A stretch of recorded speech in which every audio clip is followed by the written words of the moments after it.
দেশ এখন একটা ক্রান্তিকাল মধ্যে পার হচ্ছে। বিভিন্ন রকম কথাবার্তা উঠছে, বিভ্রান্তি সৃষ্টি হচ্ছে, আন্দোলন হচ্ছে।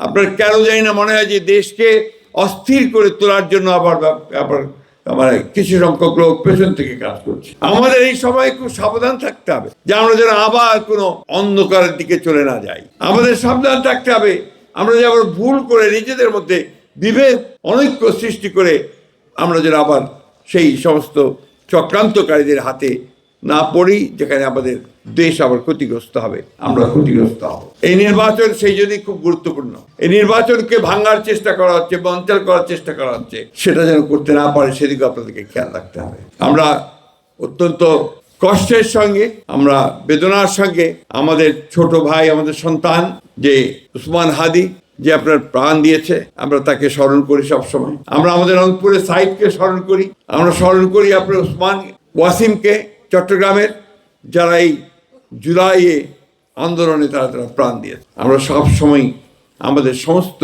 1971 সালে যারা স্বাধীনতা যুদ্ধ করেছিল তাদেরকেও আমরা স্মরণ করি, মনে করি।